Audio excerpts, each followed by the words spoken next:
Good day, I'm Vincent Saxtetter, and this is the After the Age of Fire channel. This is episode 21, recorded December 13th, 2025. Um, and this episode will be a summary of the first 20 episodes on this channel. I started on August 9th. That was the first episode, and I've been releasing about every week, sometimes a couple in a week, but almost always once a week. And I think it's time to look back since there's a plan to this channel and it will extend for many more episodes. There's a track, a storyline.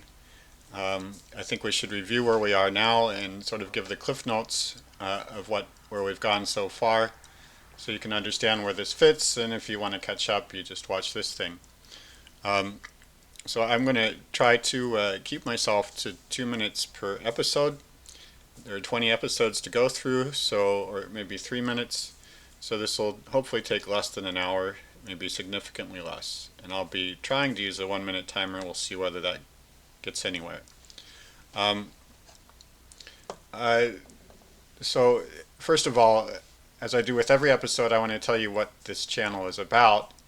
This is a kind of a prepping channel, but it's not your average prepping channel, and it's meant to help you and your family line prepare for the next 100 years or so, for events that will happen over the next 50 to 200 years.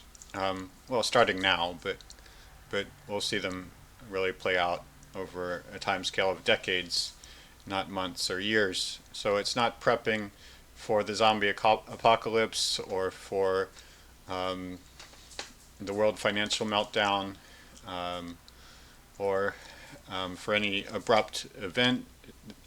Hopefully this will give you resources to be able to take those things in stride when they come, as well as anyone could. But it's meant more to help you see through the very immense changes that will happen as our exponential growth comes to an end and we settle into some other state of affairs. So we'll talk about that more in a minute. So episode 1, August 9th, was an introduction to myself and to where the idea for this channel came from. I'm an American. I'm a theoretical physicist and a research physicist. I've spent most of my career in software and in theoretical physics research, but you don't need to know any of that.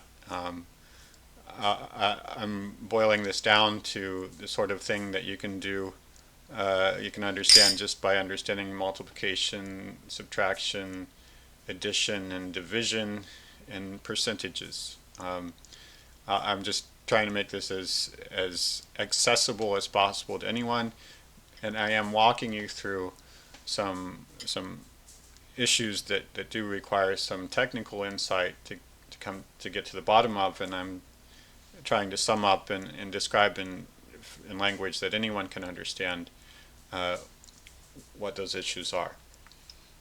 So episode 2 I was trying to describe the structure of the content of this channel, and roughly this channel will be structured as past, present, and future. Past is about, and we're still in the middle of the past segment where we've done 20 episodes, and probably there are 10 or 15 more. It's about the exponential growth that our human race has been doing for the last 250 years ago, or so, since 1780, where we've been doubling our consumption of just about every resource every 22 years or so, and in the end, at the end of this past segment, right now we're in a stage where we're trying to assess whether we can continue our present resource consumption. In terms of energy, right now we're consuming about 46,000 calories per person per day, plus 15,000 of food, fodder, and wood. Almost all of the calories other than the food, fodder, and wood come from coal, oil, and gas. And by the end of this past segment, we'll have arrived at the conclusion that nothing is going to provide us with 60,000 calories total of energy, or 46,000 calories plus 15,000 of food, fodder, and wood in the long term. Just the coal, oil, and gas will get more difficult to obtain, and the renewables are too expensive, and so on. And there will be three different arguments. Then the second segment, the second stage of this content will be understanding where we are now. We are somewhere around the end of our doubling, of our multiplying our consumption every 22 years or so, and what's going on right now? Are we still doubling? Did the doubling end a while ago? Are we are we in the midst of that transition? And then the third segment will be about the future, what it will be like once we've stopped expanding our resource consumption, and when it has actually decreased below the level that we're at now, and how to prepare yourself and your family for the new future that we have, which will be, you can still flourish and thrive, but it will be a much different future than the one that we've been living in for the last 250 years. And then lastly, some meditations on what kind of story we might be in. What is the meaning of this all? The 250 years of explosive growth, and then whatever is we're starting into now. So that was episode 2. Then episode 3 was talking about how we need to emphasize, the title is Pay Attention to the Reality Around Us First Before Our Response. So I'm specifically taking on what I call best practices, where we tend to tell a story about how we achieved success and how we are achieving it now, and what would be required to continue our success. And there are all sorts of things that we think may be helpful, like democracy or capitalism or communism, if you're a communist, or there's science and the scientific revolution, free speech, any number of technologies and procedures, any number of techniques and technologies, it could be governmental, it could be social, it could be religious freedom.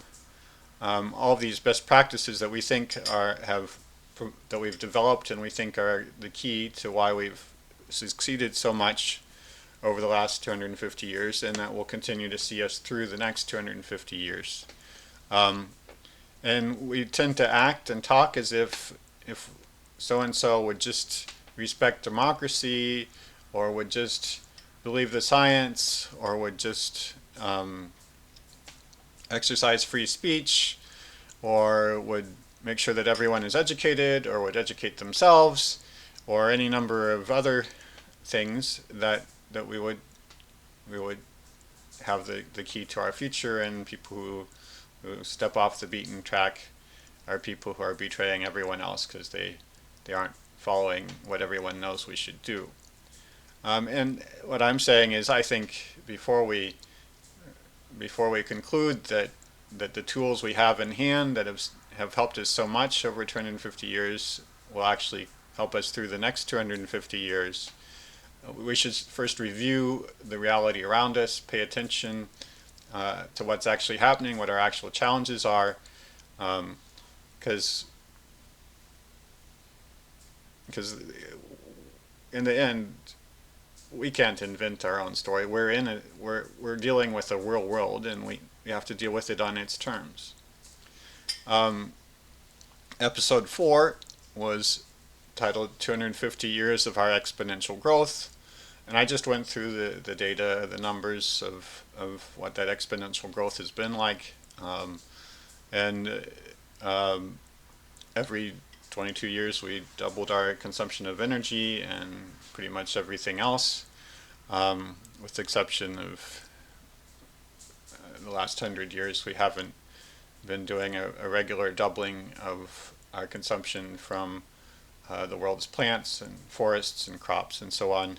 We've only doubled that once in the last 100 years, but just about everything else we've been multiplying so from 1934 to 55, we doubled in 21 years. Then the next doubling took from 55 to 70, took 15 years. Then from 1970 to 2005 took 35 years, and we're on track towards another doubling. On average, from 1934 to 2014, it was on an average of 24 years. And so, and I also went over some statistics about how much we consume of different things today. In episode 5, was titled, "There is no population bomb," and because often people suggest or just seem to talk as if the main reason why we might be having problems with the environment or with different resources is because there are too many of us. And they lament every additional child. And my point here is that the real problem is not how many of us there are, it's how much we consume per person.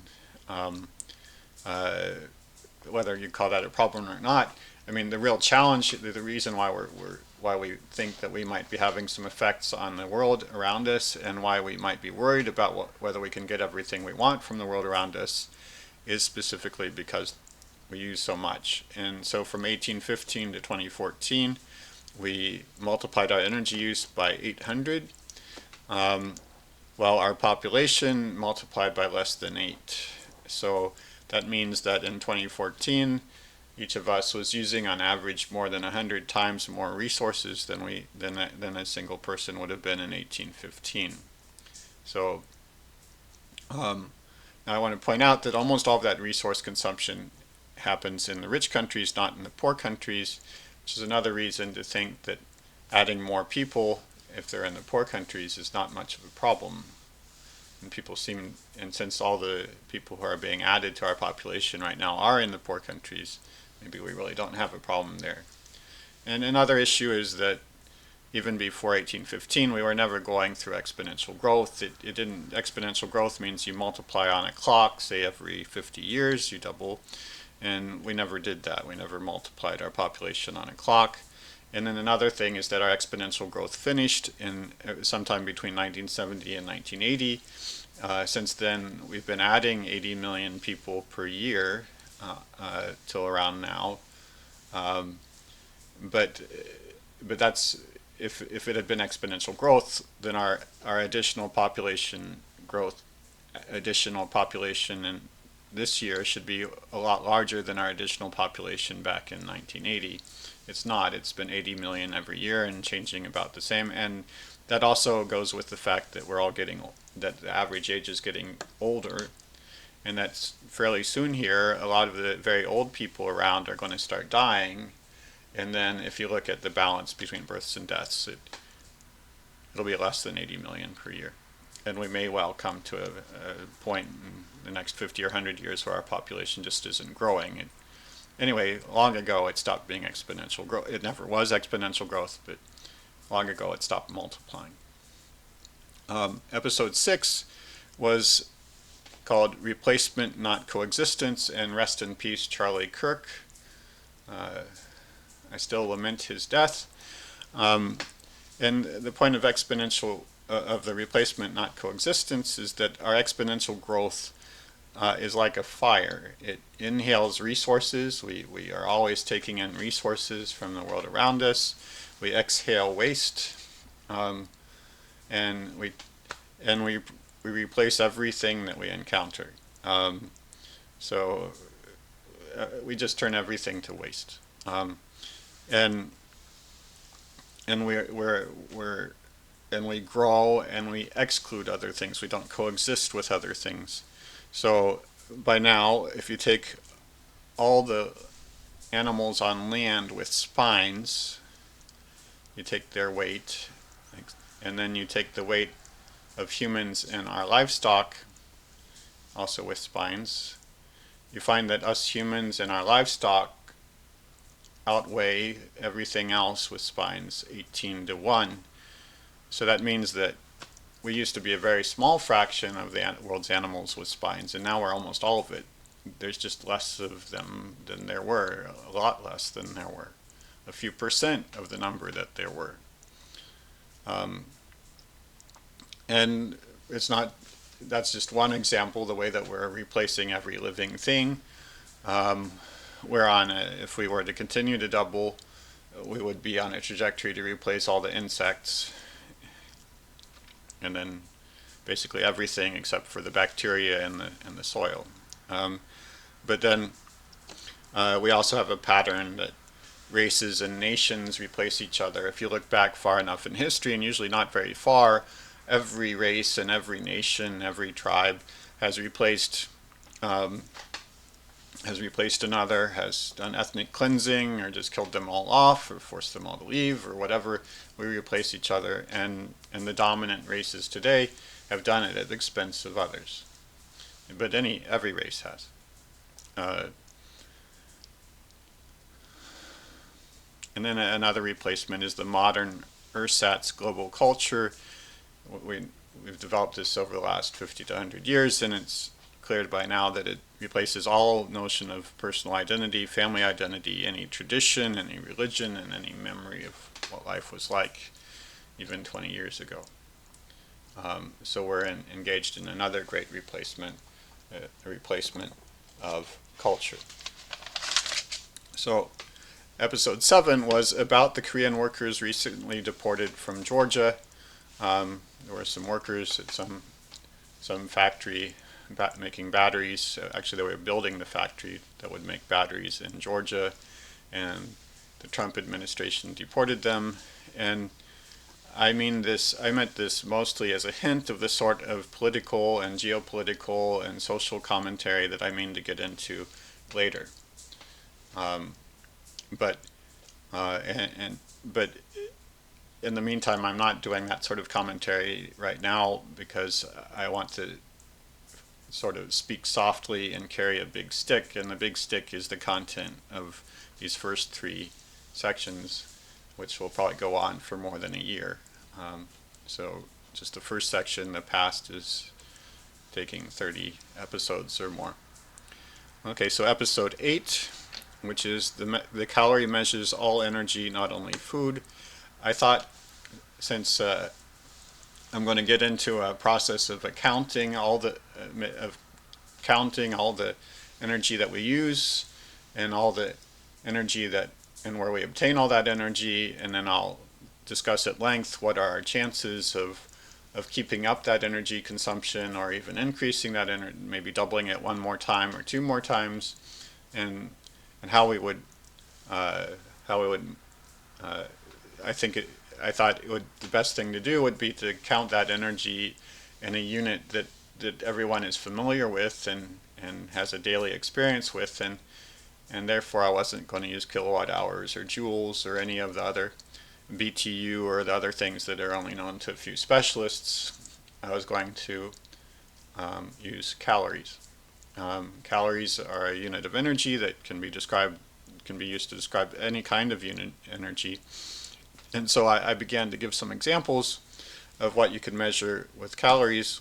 So for instance, an adult who's walking along the street might, just from walking, have 1/40th of a calorie in that walking.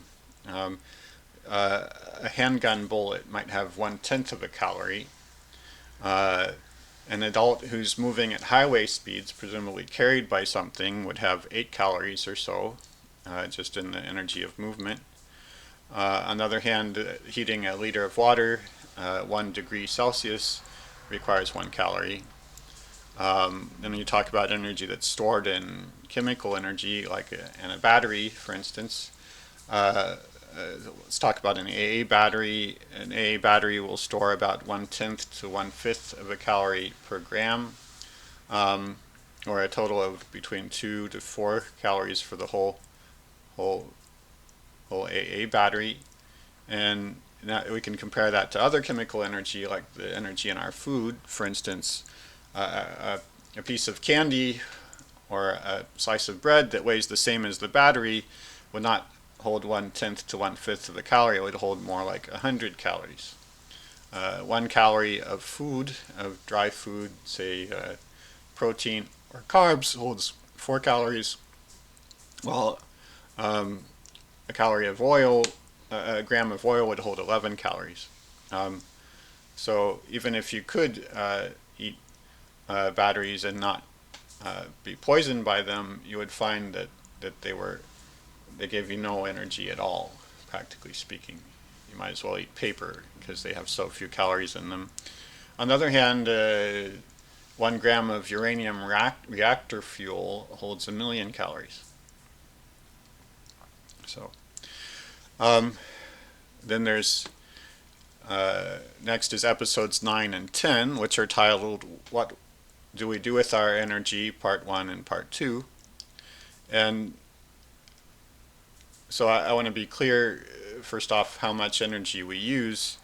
The worldwide average is we use 46,000 calories per person per day of energy, plus another 15,000 embodied in food, fodder, and wood.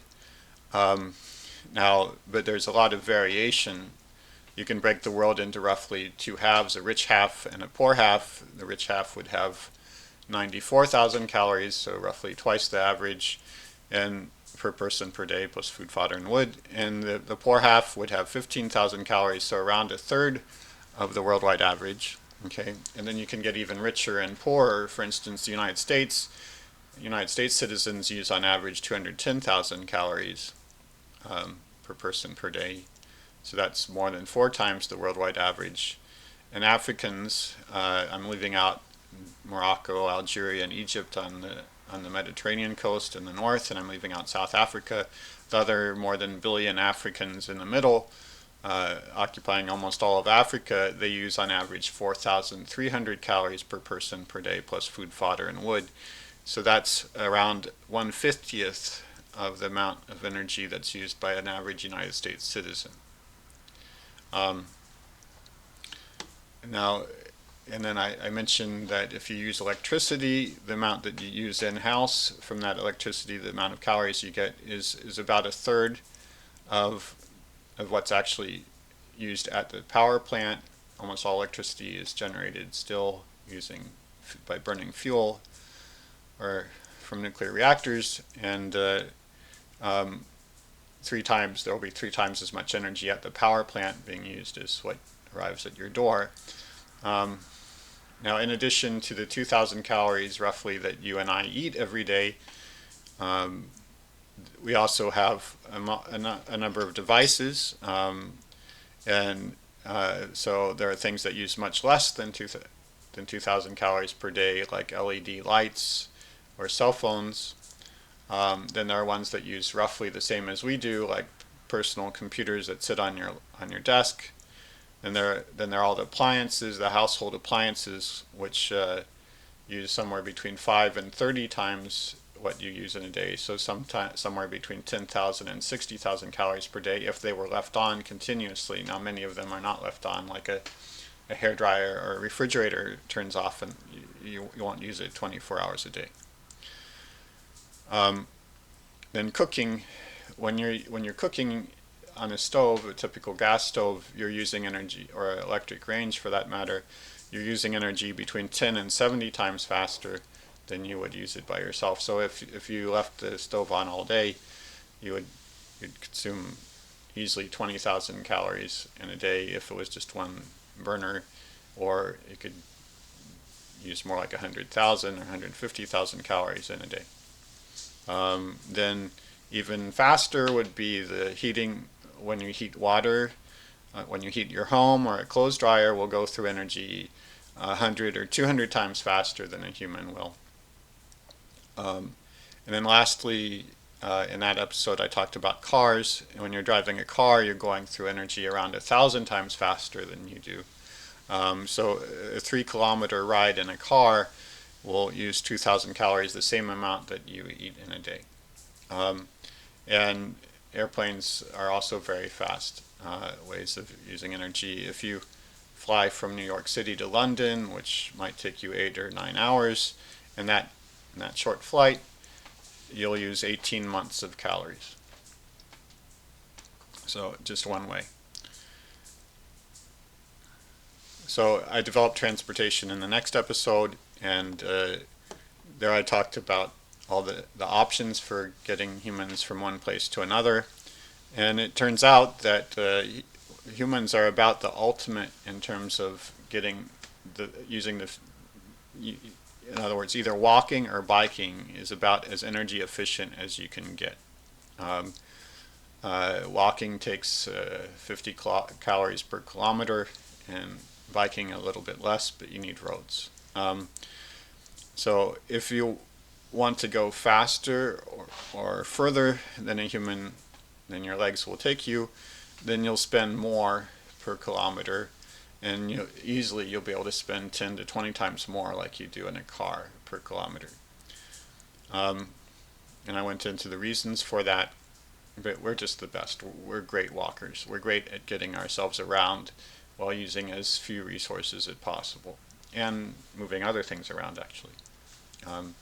We just don't particularly enjoy the experience nowadays of carrying something from one place to another, but we're better at it. And the bigger lesson is, if you want to do anything while minimizing your consumption of energy or resources, you want to use humans. Or maybe sometimes you need some draft animals, some horses, or some asses, some donkeys, whatever, but you want to use humans. Any physical thing you want to get done while economizing on energy and consumption of any other resource, you'll use humans, and you will absolutely avoid using motors. You'll use wheels, you'll use levers and pulleys and things like that, but you won't use motors. You only use motors when you don't care about how much energy you use, when you just care about getting it done quickly or some other goal. And this actually includes AI, where we do our thinking and figuring things out with a lot more energy efficiency than AI. You can think about the amount of change that AI has made in your life so far, and you can compare that to everything that happened until AI, and that's still happening in the world around you, and then you can think about the fact that AI consumes around within a factor of 2 the same amount of energy as we eat, as the whole human race eats in a day. So if we have to throw huge amounts of energy at it, and we get a fractional change in our ability to get things done or figuring things out, it means that our brains are able to get a lot more done with a lot less resources. Episode 11 was our energy harvest, where we get our energy. So trying to describe where we get it.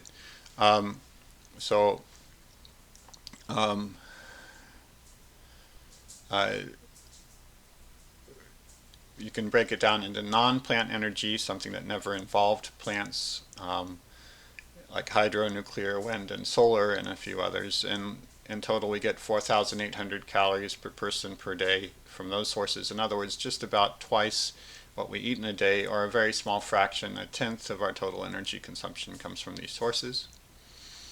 Then 42,000 calories from coal, oil, and gas per person per day. This is the worldwide average.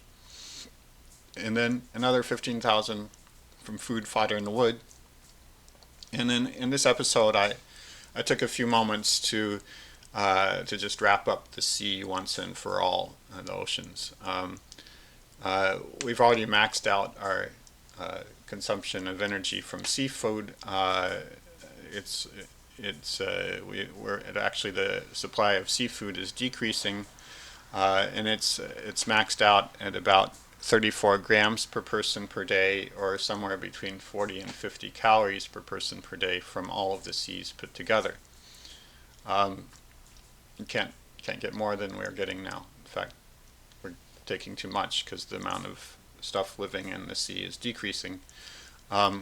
Then other ways of harvesting energy from the sea, like you might think of wind turbines at sea. And the thing is that those are only energy efficient if they're built in very shallow waters.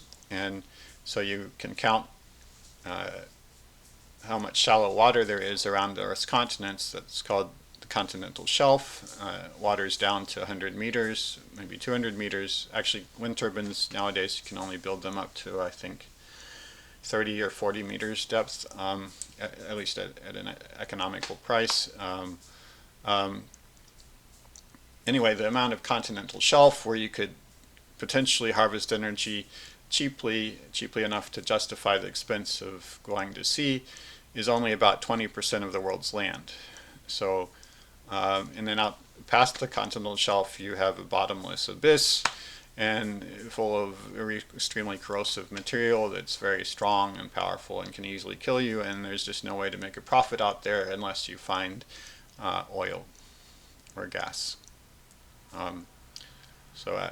Anyway, that was just to wrap up the sea. There will be like no discussion of getting energy from the sea, except for what you can do on the continental shelf through the rest of these episodes.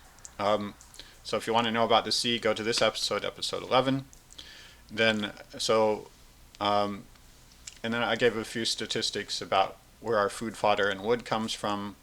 If you look at how much land we have per person, that's about 16,700 square meters per person. In other words, it would be a rectangle. That's 100 meters on a side, 167 meters on the other side. That's if you divided the world's land equally between every person.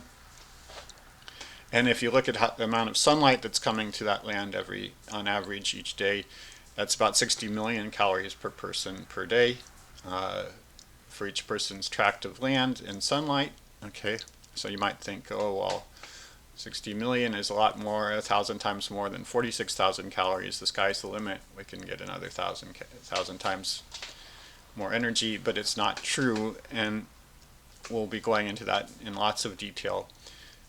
But the first hint at the fact that it's not true is that the biosphere, for all its effort, the biosphere means all the world's animals and plants, and I'm speaking specifically about the ones on land, harvests only 170,000 calories per person per day. That's taking the biosphere's harvest and dividing it by our population. And of those, we get only 15,000 calories per person per day. So there must be some fly in the ointment that doesn't allow us to actually get 60 million calories. And we'll get into that.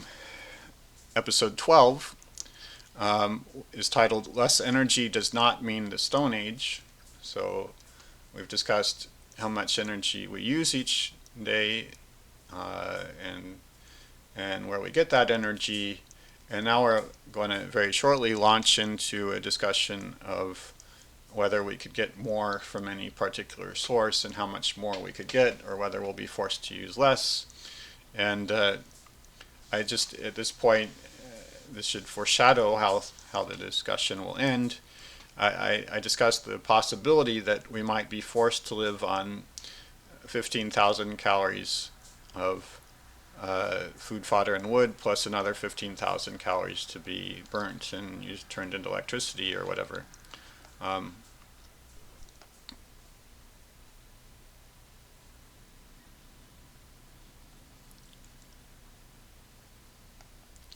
So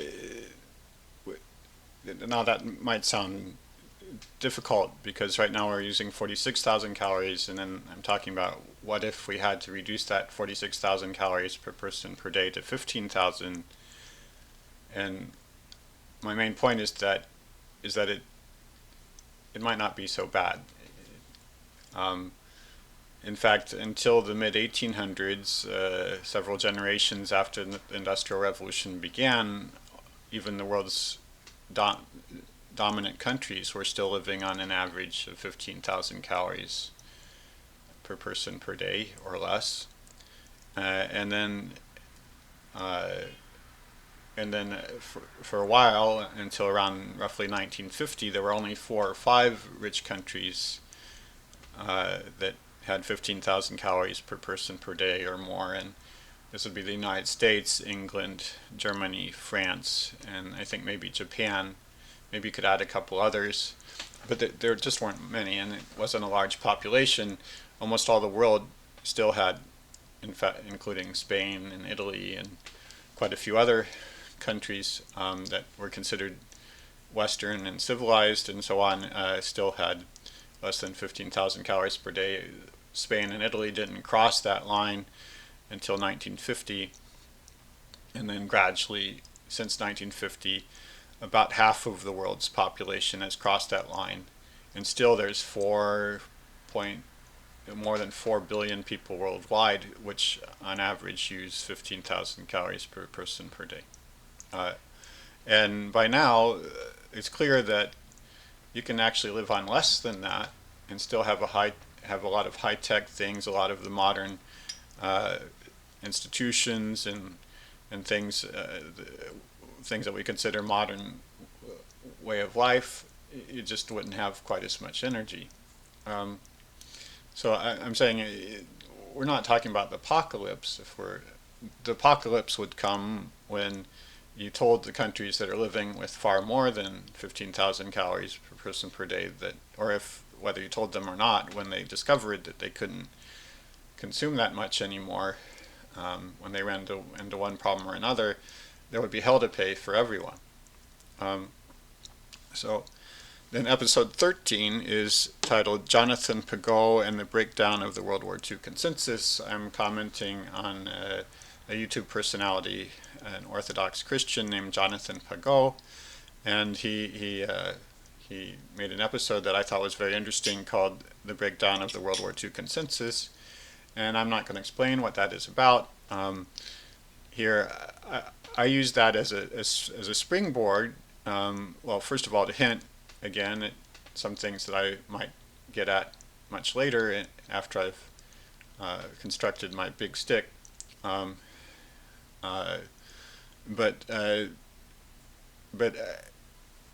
he talked about a foundation myth of the whatever, that's a way of telling the history of World War II as a way of defining our identity and what life is about. And I say that there's an even older and stronger foundation myth dating back to the Industrial Revolution, where the human race, believe that we found a recipe suddenly for complete success, and we just have to keep following this recipe, this set of best practices to obtain success, and we're on an unlimited trajectory, and it's just not true. There's no way to keep multiplying your consumption every 22 years indefinitely. So we're coming to the end of that foundation myth. It's a lot deeper than any story we believe about World War II. Then episodes 14 and 15 are titled The End of Coal, Oil, and Gas. And this is the beginning of an argument, of a discussion that I'm making about how much energy we'll be able to have long term. So I'm trying to assess whether we'll be able to continue using 46,000 calories indefinitely, or whether we'll be able to double again, or double again, double twice, and then max out, or whether we'll actually in the end have to settle for less than 46,000 calories per person per day, plus food, fodder, and wood. And so it's titled The End of Coal, Oil, and Gas. And the first thing to say is that it's not, end is not really the right term. Coal, oil, and gas will never end. It'll just be a matter of how much you're willing to sacrifice to get them. Just like we still haven't come to an end of gold or diamonds.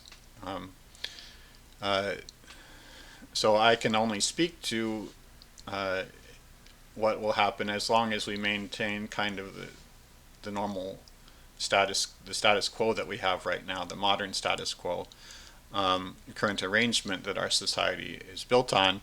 And this current arrangement about 1/6 of our energy that we harvest mostly from coal, oil, and gas goes right back into getting more. So into mining and drilling and refining and moving it around and so on. So 1/6 of our energy goes to getting more energy. And meantime, the amount that we pay for it is much less. It's 1/20th of our spending goes to energy.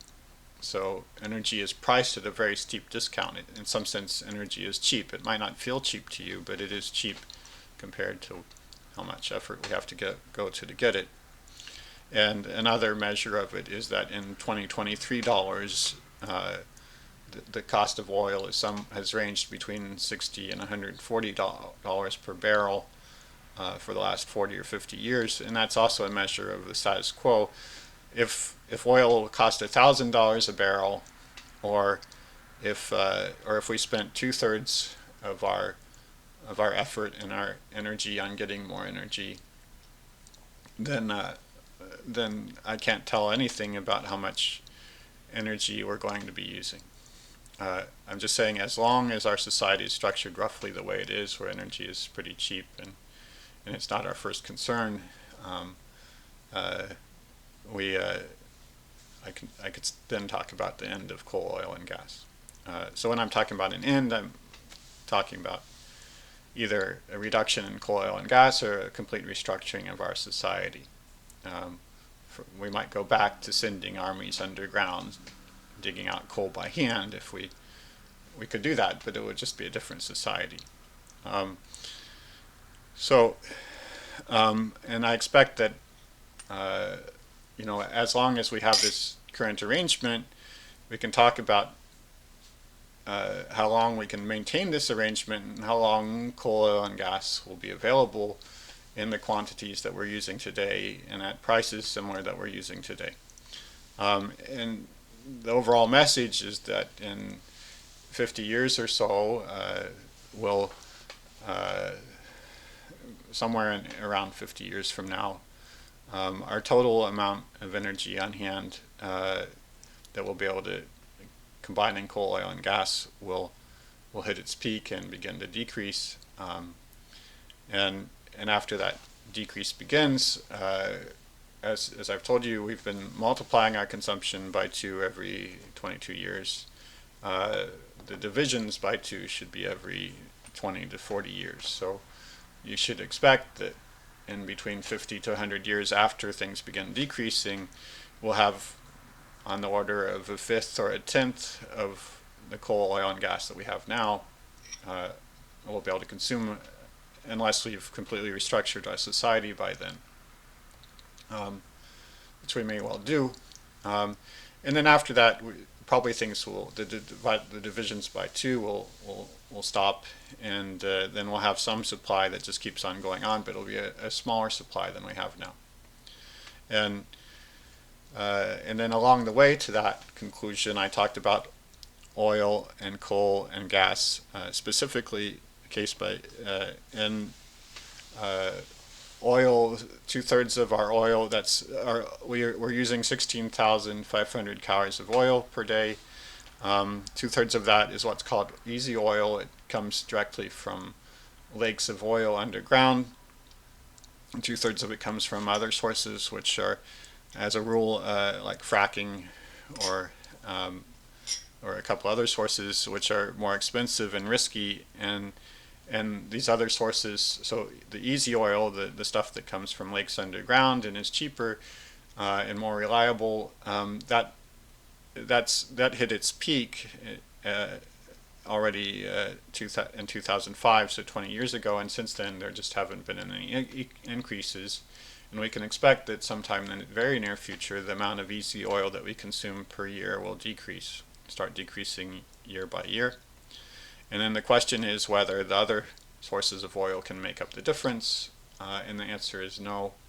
They're too expensive and too risky. They'll never completely make up the difference for once easy oil gives out.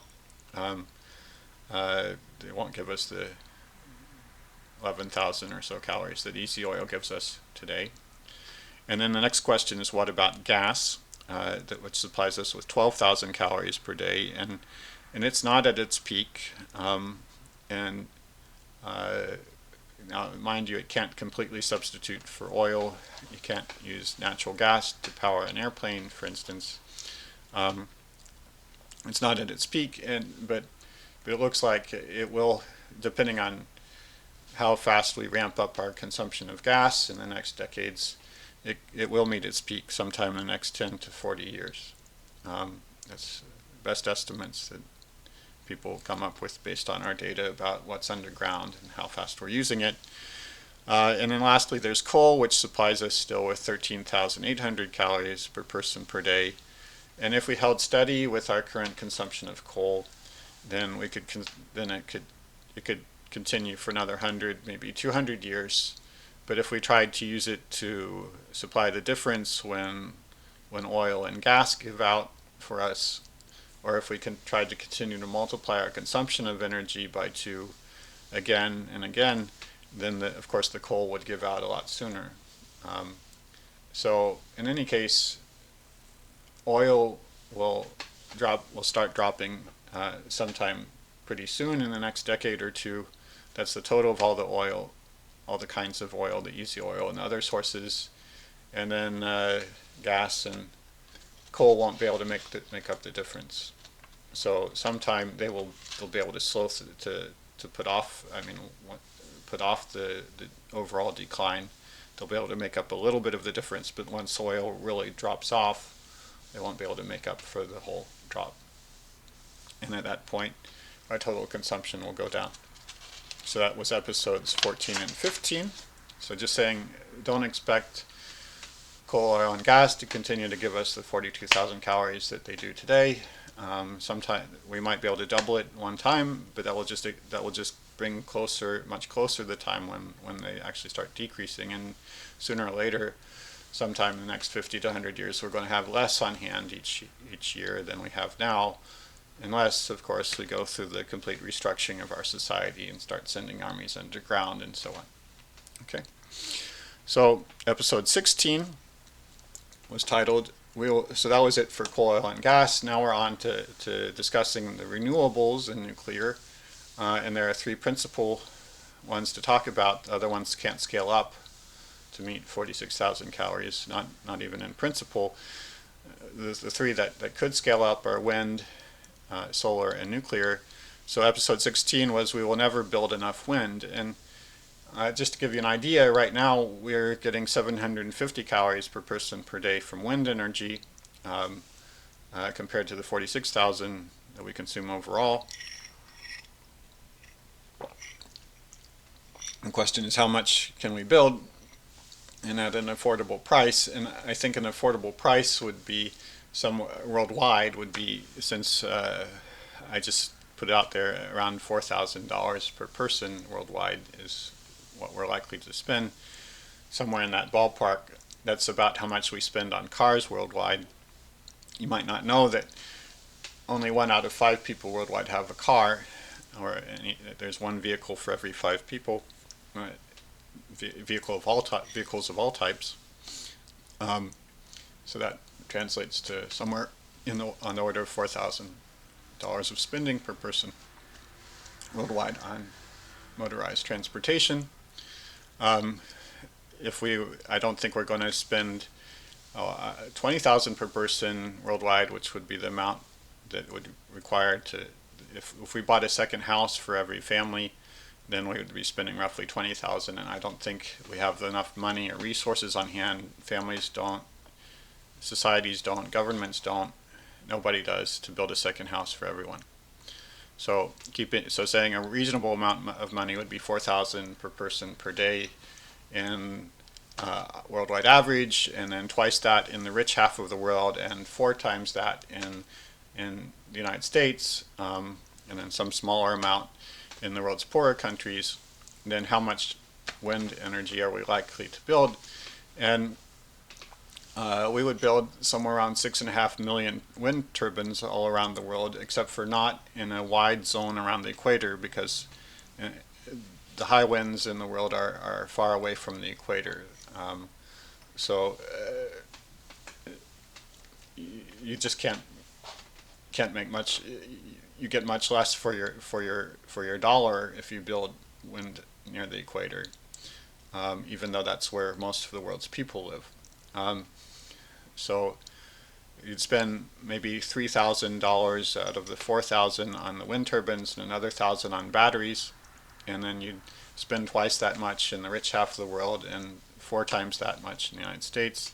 And you would get from those 6.5 million wind turbines, if you distributed them in an intelligent way, where there more where there are high winds and less where there are medium winds, and none where there are no winds, where there are low winds, then you could get up to 16,000 calories per person per day, which is roughly the same amount as the amount of electricity that we consume worldwide, but it's 1/3 of our total energy consumption worldwide.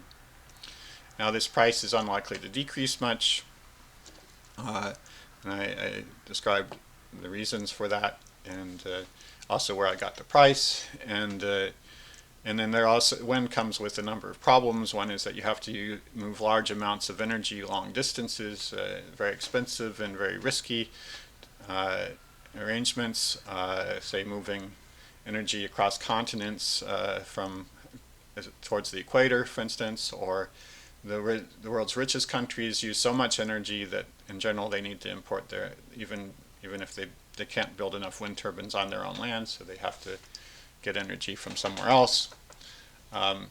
So that would also be a long distance arrangement. And then very long distance across continents. And then another problem is that wind energy isn't always there for you, and you need batteries.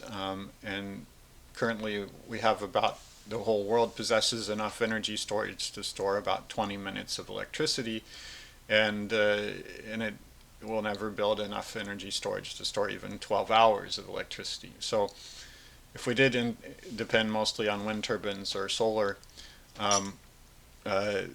we would, and there are lulls in the wind that last for weeks, and then there are also seasons. The winter often gives you twice as much energy as during the summer, and things like that, and you can't possibly store the electricity from the summer, from the winter until the summer, and even 12 hours is a stretch.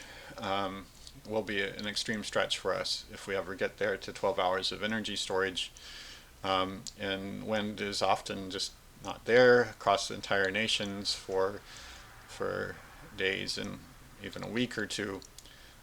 So there will be lots of times when if you try to rely on wind or solar, when you just won't have electricity, and then when you do have good winds, very soon your batteries will fill up and you'll be throwing away energy. And then another problem is that you'll be building turbines basically everywhere except for around the tropics, and when you harvest that much energy from the wind, it'd be consuming, I don't know, be harvesting somewhere around 1/10 of the world's wind energy, and the weather would change, and everyone would notice, and everybody would lament it. Okay. Whether this particular weather thing happened because of the wind turbines or not, we'd always be saying it did. So those are some major problems with wind. Anyway, at a reasonable price, we can provide around 1/3 of our energy consumption from wind. Now we go on in episode 17 to we will never build enough solar. Right now we're getting something like 530 calories per person per day from solar, which is around 1/100th of our total energy consumption. How much could we increase that while spending a similar amount of money, $4,000 per person? Well, if you built solar in the world's deserts, then you would get 17,000 calories per person per day if you built the solar panels in the world's deserts. If you built it in the tropics, then you would get 14,000 calories per person per day. If you built it in the rich northern countries, in other words, I didn't tell you what the tropics were. If you leave out the tropics, what you're left with are places like China, United States, Southern Europe. those places or very southern parts of South America. But largely it's the rich countries in the north that are outside the tropics. That's the sort of areas, or Russia, that's southern Russia. Those are places where you might consider building, maybe not Russia, maybe a little bit south of Russia, like Kazakhstan or China. Those are places where you might build solar and where you might build wind. Okay, and anyway, if you're in these rich countries, then and you build solar in these rich countries, then you'll get 11,000 calories per person per day. So depending on the winds, whether you're in an area with good winds or good solar in this northern part of the world, you'll build more solar or more wind. It's roughly 11,000. It's roughly in the same ballpark as wind.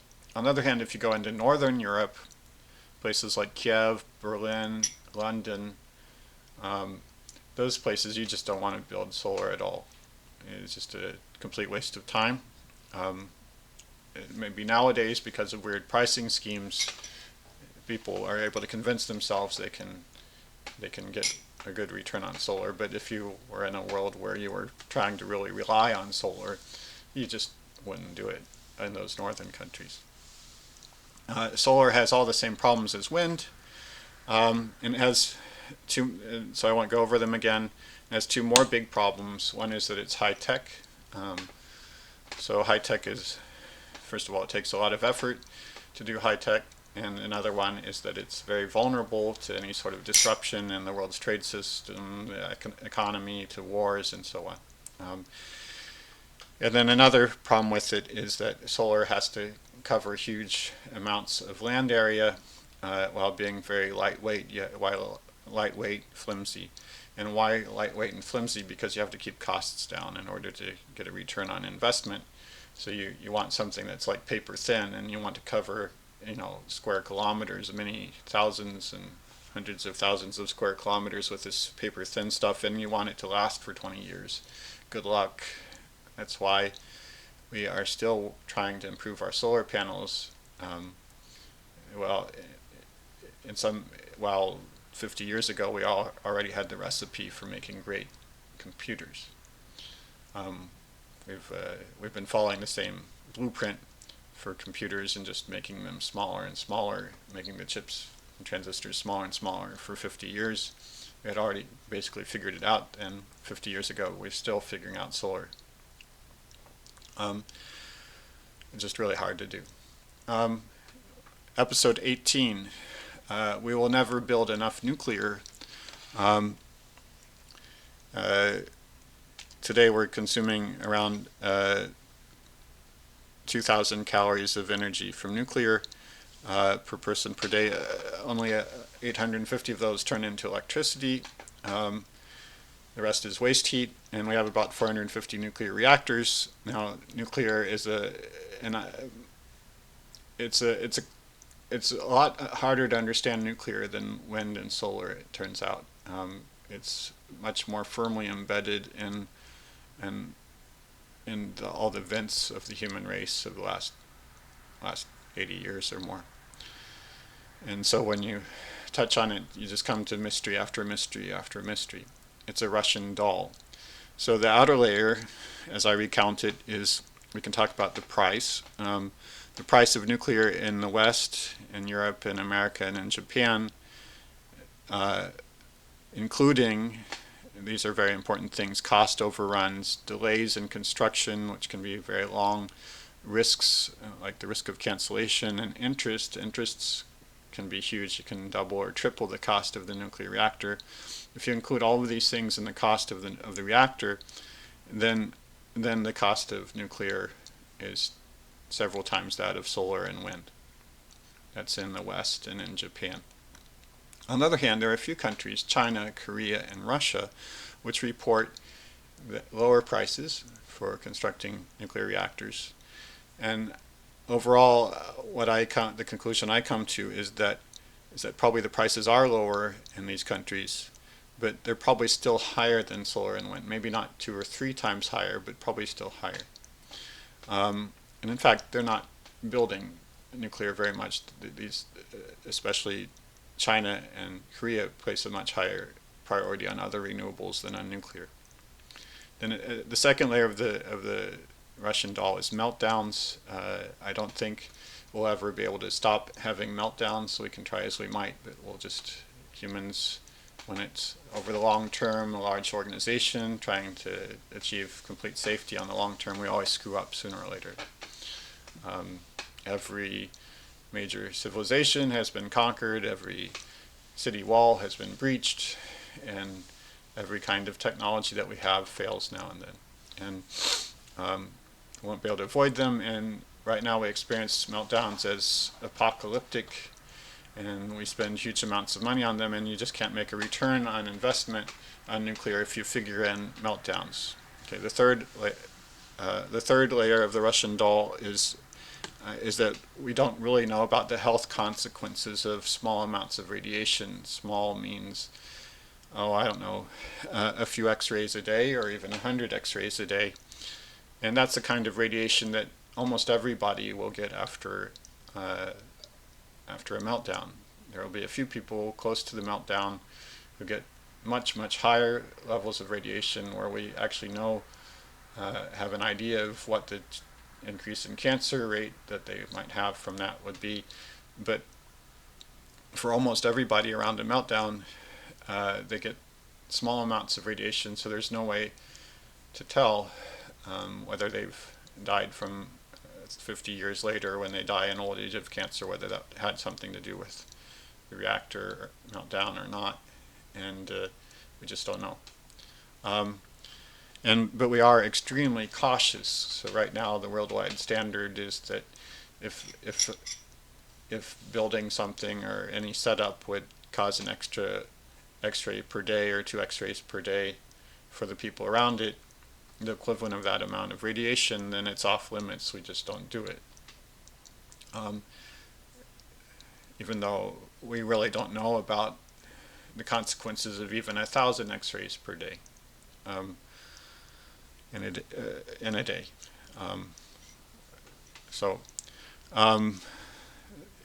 Maybe I'm not saying it exactly right. Go back to that episode to hear it spelled out more precisely. But that's pretty much the right idea. And then the fourth layer of the Russian doll is that maybe if we were to change our safety standards a bit, then the price of nuclear might come down to be competitive with solar and wind. And nuclear, of course, has the advantage that it's generated steadily and it can be built where you need it instead of being built all in the tropics or being built all in the north. So it has a distinct advantage if the price is similar to that of wind and solar. So until that time, I don't expect it to come anytime soon that we would change our safety standards. Until that time, we won't. There's really no reason to build very many nuclear reactors, maybe a few, but so don't expect that to be our source of energy. Episode 19 sums things up. We will never build enough renewables or nuclear. And this completes this episode completes the whole argument about this is argument number 1, that we will never get enough from renewables. There will be an argument number 2 and an argument number 3, but this completes the sequence of 4, saying we'll never get enough. And to complete things, I discuss solar heating, saving energy using technological means. I discuss fusion, which until now is 50 years in the future, if it ever comes, and who knows what it would cost then, whether it would be affordable. My guess is that fusion will be even more expensive than nuclear reactors. Then there's hydro, which currently is maxed out somewhere around, we get 1,360 calories per person per day, and that's somewhere close to the maximum we could ever get from it. And then there are a bunch of tiny ones, like the leading tiny one is geothermal, which currently gives us 40 calories of electricity per day, and is just there's also tides, waves, and ocean currents. So I discuss all of these, and Altogether, what we can expect from wind and solar is to provide us with somewhere between 10 and 15,000 calories per person per day. And there's no reason to expect anything from nuclear right now, but maybe later we'll be more interested in nuclear. Lastly, episode 20. This was the most recent episode. Having completed the first argument against getting more than roughly 15,000 calories per person per day from renewables, I do another argument, which I think is much stronger, and the point is that we grew up here on this planet in this biosphere, and we're designed for it. Our bodies, every detail of our bodies is designed to consume energy provided by this particular world with this particular set of animals and plants. We don't have a socket in our bodies for us to plug into a wire with energy coming from some reactor or some solar panel. We just don't have it. We don't have a steam port. We don't have a mechanical drive. We're built for the energy that comes from the world's plants. And since we're designed for that, and we grew up in this particular world, the biosphere does close to the best possible job of providing for our needs. You really can't get much better than this. That's the main argument. You couldn't. And so how does it provide for our needs? Well, it provides for food, fodder, and wood today, but also the world's plants from the past also are still providing us with coal, oil, and gas, and that's why those two energy sources are able to give us almost all of the energy that we use today. The other alternatives, such as wind, solar, and nuclear, and any other alternative you could think of, will always be more costly and burdensome to us because we aren't designed for them. And they don't fulfill our needs. They don't satisfy us in the way, and they cause us more problems than these others, than coal, oil, and gas and crops do. And then, so because they are more burdensome and more costly to us, we'll always build less of them. Okay, so therefore, renewables will never be more than a supplement. So now I think in the next episodes I'll be discussing how much more energy we could get from the biosphere if we worked hard on that. And I think at most we could get maybe a factor of 2 more. So instead of 15,000 calories of food, fodder, and wood, then possibly after a century or 2 centuries of really intense worldwide effort by almost everybody, and with considerable risk, we might be able to get double that, but my guess is probably not even double, and we might actually have to reduce our amount of harvest from the world's crops and forests. Now, if that's true, 30,000 calories is the max from the biosphere, and we'll always build less of the renewables than we would get from the biosphere because the renewables are just more costly and burdensome. Then a fraction of 30,000 would be back where we arrived at the previous arguments, maybe 10 or 15,000 calories from renewables. So it's a second parallel and different way of arguing, I think a much stronger one because it's not based on prices. It's based on just the fact of who we are and our place in the world. And I don't think we'll ever get more than 10 or 15,000 calories. There will be a third argument later, but first I want to tie up, in the next episodes I'll be tying up section 1 about our past, and this will be evaluating the amount of energy that we can get from the world's plants and just going through that in detail, how the plants work, why they get only a very small fraction, less than 1 out of 300 calories. So solar energy from the sun turns into plant material, and why that is, and what we could do to help them along, and what we can't do, and that'll take probably another 10 episodes. And as we tie that up, we'll be finally arriving at a point where we can say with some clarity how much energy are we likely to be able to consume per person per day 100 years from now, maybe starting even 50 years from now, and what's a sustainable amount. And then we'll be able to finally draw some conclusions that will be tying up this first section about the past, some conclusions. From all these discussions, we'll be able to review all the discussions and draw some bigger conclusions, and then we'll finally be at a point to jump into talking about our present. Where do we stand now? Right now, we're using the 46,000 calories. We still have a possibility of doubling that temporarily, perhaps, but fairly soon here, we're going to come back to Earth, and it will begin reducing again, and it'll come out to less than 46,000 calories per person per day, probably 15,000, something like that, plus food, fodder, and wood.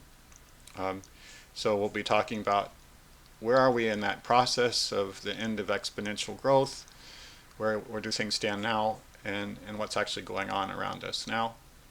And then the third episode, the third stage will be sometime later. That'll be talking about the future. How do we prepare for what comes next? I hope that gives you the overall picture of where we've been and how that fits into where we're going with this content. And I hope, and all very much more briefly than before.